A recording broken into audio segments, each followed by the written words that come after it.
Hi guys, good morning, good afternoon. Today we'll be discussing all about media ethics, which is the third module for JOUR 85, your journalism ethics. This is a call to responsible journalism. How do we identify if we are executing and doing our job in the ethical way? So let's get started. Ethical Conduct, a Safeguard of Media Freedom. Let me read. The initiative by the Malawi Electoral Commission, or MEC, to facilitate a process of self-regulation through a code of practice to guide the conduct of the media during the 2009 general elections lies at the heart of Media Council of Malawi's (MCM) mandate to safeguard media freedom through self-regulation and reflect as to how it is happening in the Philippines. You would notice, say, for the past election, the past presidential election, there were sets of debates that have been conducted by the three largest networks. And kung mapapansin ninyo, it seems that the mediators are the journalists. Ganon kalaki yung ating role as journalists in electing officials. Tayo yung nagiging pansala ba? So that people would know who to vote for, who to trust onto. Defining self-regulation, this is about setting minimum standards on ethics so that journalists attain the highest professional standards that enable them become responsible. It is a responsible media that can be trusted by the public and that can make its rightful demand from the government. I could recall last time na merong nagtatanong na government official, bakit ba palagi nyo kaming chine-check? Bakit ba palagi nyo kaming binabantayan? It's because the job of journalists is always to check on you if you are doing the right thing. Well, as we can see from this point of view that not really, right? The government, well, this is an opinion, but how they handle the situation, especially for the pandemic, we really can expect the least from them. A media that is characterized by punishment is often viewed negatively as being irresponsible and therefore not credible. That's why we should always be careful.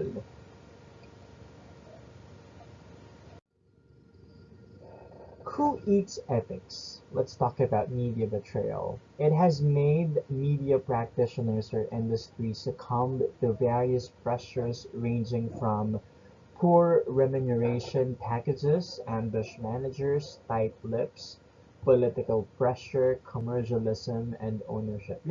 I've actually read an excerpt from a magazine saying that journalism of today is business first and journalism second. Sometimes, I would agree kasi there are media entities na talagang just for the sake of readers kasi hindi naman sila kikita, hindi sila magkakaroon ng fund unless their news are really read by a lot of people. Nagiging sensationalized na minsan. Yun yung iiwasan natin. That's media betrayal kasi if we sensationalize things just for the sake of commercialism, advertising. Now, because the media have an enormous influence, it is of vital importance that journalism be practiced in an accountable and responsible way. And in college, naturuan na tayo not just with your initial subjects during first year, during right now in your sophomore years. Pinapanday tayo para alam natin yung accountable and responsible way. Kasi hindi kayo kikita ng malaki in journalism. Hindi pa. And the gut that you have to have is to have that bravery and responsibility at the very same time. Kailangan palagi siyang magkasama. Kasi kapag wala din yung isa, why are you here? Why are you pursuing journalism? When the media act irresponsibly, several things happen. Ano yun? First, unnecessary harm is done to people. If, say, disinformation is scattered to people, it would not really do good. The media loses credibility. Yun yung pakakaiwasan natin. Baka dumating kasi yung araw, nagbabalita na lang tayo just for the sake of doing our job, but not to inform people, not for public importance. It weakens the media's vital role as watchdogs. That's our role kasi the well-being of democracy suffers. Nagiging domino effect na siya sa lahat. There are two fundamental characteristics of human behavior: the harm and the mutual aid. The coexistent realities, the universal human aversion to harm and the universal human tendency to inflict harm on the conditions that call ethical practice and the media necessary. Lahat naman ng pinag-uusapan natin to follow ethics is all about the affirmation of how we do our job as journalists. That's why sa ethics ang pinag-uusapan natin, how do we practice morality? How do we execute it into actions? And we should always know how to do it rightfully. Kasi at the end of the day, when you're in the field, it's your choice. It's your go. It's your knife. So you have to make sure you do it always rightfully.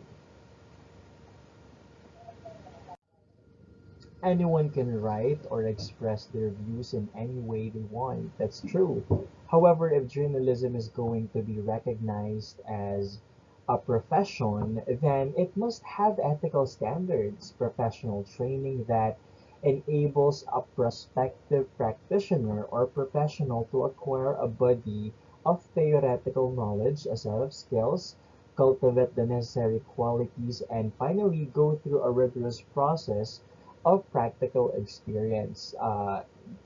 In terms of this, ito ay ginagawa ngayong kolehiyo kayo, you are being imparted and shared with knowledge to uh, these are the building blocks of who you would be in the future pagka sumali or nag-apply na kayo sa mga company, sa mga media entities, itatanong sino ba yung teacher mo sa media ethics, sino ba yung teacher mo sa feature writing, sino ba yung teacher mo sa media law. Kailangan yung retention natin uh, about the knowledge that we are getting right now ay talagang naka-intact. Kasi kailangan natin siyang i-execute once we are on the field. Harmful media products can incite hatred and violent conflicts, damages people and organizations' reputation, well, of course, unless if it's for public importance, businesses and disrupt social and economic life in general. Now, what are ethics? The Latin word mores refers to the customs and conventions that govern the ways people behave, while the ethos from Greek means character. First, the study of what we ought to do, it has to do with duty to self and duty to others. It is a responsibility. Doing our job responsibly, rightfully, is an obligation. Hindi lang siya kapritsyo, if you know what the word kapritsyo is.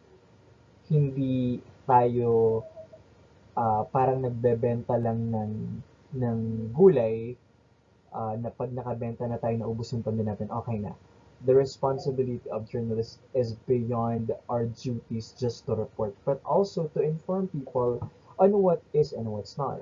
Second, critical reflection on and self-confrontation with the moral choices that arise daily. Everything is a choice. Sabi nga dito, moral choices. We always have to pick which one is correct, which one is not, which one is right, which one is not. Third, rules of conduct or principles of morality that point us towards the right or best way to act in a situation. Lastly, ethics are concerned with making rational judgments. We all are rational people. Kaya nga, palagi kong ini-expound palagi. At the end of the day, it's our choice. It is our goal. Pagdating natin dun sa platform ng media, tayo ay nasa sarili na nating konsensya. ire-report mo ba yung isang balita just because it is important or just because binayaran ka ng isang politiko? It is your goal. And the very hard part there is journalists do not really earn a lot. So if you are given money, what would you do? Would you remember your ethics? It's your goal. General ethical guidelines. True and accurate information helps the public to understand issues and therefore able to develop informed opinions and make informed choices. However, we must always stick with facts. We must understand that part of our job is to gather opinions, gather personal views, but always let's make sure that we remove our biases at home and we always are intact with what the facts are. Accuracy, gathering all the relevant facts given, verifying and checking your facts that's given, putting the relevant facts in proper context, make sure that is done, putting your facts in a fair and balanced way. Hindi ko mo galit na kasi tayo sa administrasyon dahil sa napaka pulpol na pagtatrabaho ng gobyerno. Kailangan maging balanse pa rin tayo. Let's report what is right. Let's report if they are doing the right thing, then let's report it. Ano? Yun nga lang, baka wala tayong ma-report sa kasalukuyan kasi na yung ginagawa nila. Imagine, I'm really disappointed when I've heard the news that Harry Roque was admitted to the hospital. How? How is that possible? There are a lot of Filipinos who are staying in their cars in the parking lot, who are staying outside the hospital. Tapos, nung nagkasakit siya, meron siyang room. That's very idiotic. Well, that's just for me, personal opinion. Why inaccurate reporting must be avoided? It can cause irreparable personal harm. Second, it prevents the public from making informed decisions on important matters such as voting, investments, and shopping, etc. Ganon tayong ka-powerful. It affects the media's integrity, what we think of ourselves, as well as their credibility. You know guys, media is so powerful na uh, yung mga tao, basta i-report natin, naniniwala sila kagad. And nakakatuwa naman sa kasalukuyan, unlike before kasi parang ang dami pa talagang government supporter kahit alam naman natin na mali yung ginagawa nila. Ngayon, pinagtatawanan na sila ng mga tao. Kasi halatang halata na naman talaga na how they do things is not really something expected at how a government official should do things. Fourth, the public expects quality work from the media and they have a right to be served by honest journalists. Kayong lahat yun, honest journalists. Our readers, listeners, and viewers do not only did not read accurate reporting but also pay. Plus, when we are doing journalistic jobs, we have our listeners and our viewers. Kagaya ng pinapaulit-ulit natin, stick on accuracy, remove bias, and the quality of our work would be determined dependent on how well we stick on facts, regardless of how boring it is, regardless of how less the viewers and how less the listeners are. As long as it's the truth, we are already fulfilling a responsibility as journalists. Truth, it is the oldest. Sorry. Hold on, guys. Let me just go back. I couldn't go back. Alright, just gonna read that excerpt. I could not go back. The presentation is recorded. Let's go to balance and fairness. A professional journalist therefore has the obligation to present balanced and comprehensive information. Hindi information lang. It has to be comprehensive. It has to be factual. It has to be competent. It has to be the reality. They look not at two but all sides of a subject. Hindi lang yung kung saan ka supportado. Kahit yung mga things na nagde-deny sa isang situation, regardless if you support it or not, we report it. What is fair? Ano nga ba yung patas? Black et al. Defines fairness as the pursuit for truth with both vigor and compassion, and providing information without favoritism, self-interest, or prejudice.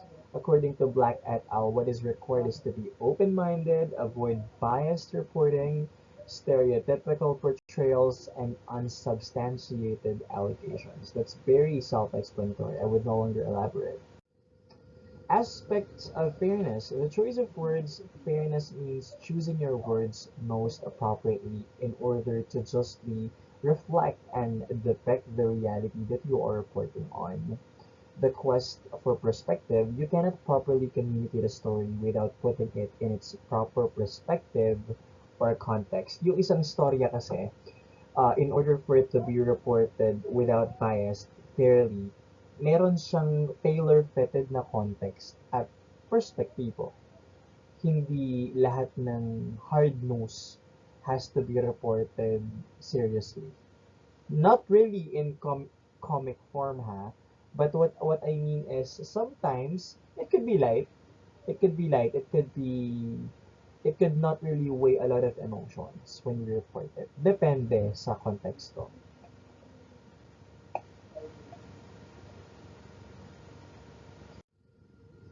The rational effect, always bear in mind the fact that each individual has their own unique interpretation of the same event. Lahat ng babalitaan nyo, may iba-iba silang connotation. They have their conclusions. Choosing the account of one witness above the other implies that you have not given your sources equal opportunity to portray the truth. That is very unfair. Remember that. Balance. Fairness means balance. If you are fair, then you are conducting balance. A balanced report is one that looks at all sides to an issue. If one concerned party, the report cannot be fair. So, ang tatandaan lang natin doon, let's check all sides of the story. Let's check supporting details. Let's check denying details. That's already being fair and balanced as long as we do those. Achieving balance and fairness. Whenever you are working on a contentious story such as during elections, you will encounter interested and disgruntled sources. These are individuals or organizations or parties who are involved in a story, and each of them always fight to be in the limelight. Sino bang ayaw, di ba? Especially pag election. Use each source for their version of the truth or facts. However, you will find that they tend to portray their side with the rosy picture, exaggerating the ill of the other party but do not mentioning their own shortcomings. Ito yung siraan. Ah, si Mayor Duterte kasi palamura yan. Si Mar Rojas kasi hindi gumagalaw sa DILG. Yun. Doon doon ka doon masusubok yung iyong competence in writing as a journalist. Paano ko i-report yun? If there are two parties who are fighting one another, how would I report it factually without any bias? Are journalists objective? According to Day 1991-74, objectivity is a controversial value and not all media theorists and practitioners ascribe to it. They assert that it is probably impossible to achieve it. The reality, however, is that all people are subjective, partial, and biased. Dito tayo magkakatalo. If you would ask yourself, class, are you objective? Are you operational? Or hindi mo maalam sa sarili mo that you are subjective, that you are a person of emotion? Kasi if you can, I would really say that journalism is not for you. You are a journalist if you can divide that emotion, being objective and being subjective. A journalist should always be objective kasi tayo yung watchdog ng society. We are holding a very important role in the society.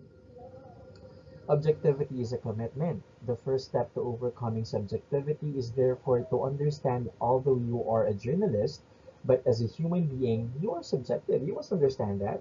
The second step is to make a quality decision that is a fundamental commitment, as Ricky 2002-102 calls it, to strive to be objective. Lahat naman tayo may shortcomings as persons. Lahat naman tayo tao eh. Lahat naman tayo may biases. But The only difference is once we're on the field, papaano yung tatanggalin. You must already practice whilst you're in college and understanding this media ethics guidelines.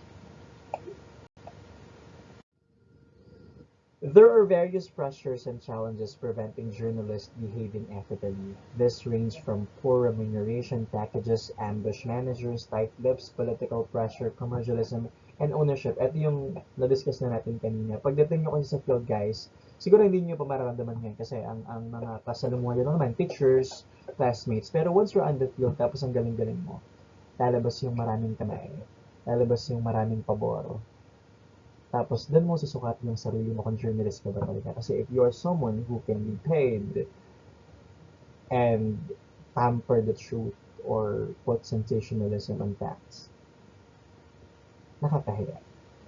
Graduate ka naman ng CBSU. How do we achieve commitment and passion for the profession? Always remember you have a responsibility to the public. No one else will do it except you. You facilitate participation by ensuring that many voices are heard. A free media is critical in ensuring transparency. Tatanggalin natin lahat ng mga naka-cover, ilalabas lahat ng baho kung kailangan. That would not make you less of a journalist if you would report always the negative. Kung yun ang katotohanan, then we can't do anything about it. These are the sources of my presentation today. Guys, if you have any question, let me know. Through your class representative, let me know. Yung activity natin and quiz for this topic would be sent within the week, siguro later this week. And yung midterm natin, I'll announce that a week prior. Siguro will be late dun sa university schedule. I would also like to thank you guys for attending our class, and thanks to all of you who continue to support me despite of uh, the those trying times that I've had. Thank you for sending your condolences. I really appreciate it. I'll see you soon. I'll see you. I'm not sure if I can do live classes next week, but I'll try. If not, we'll have this kind of presentation. But don't always remember if you have any question, just let me know and I'll be happy to assist. Thank you so much. Goodbye.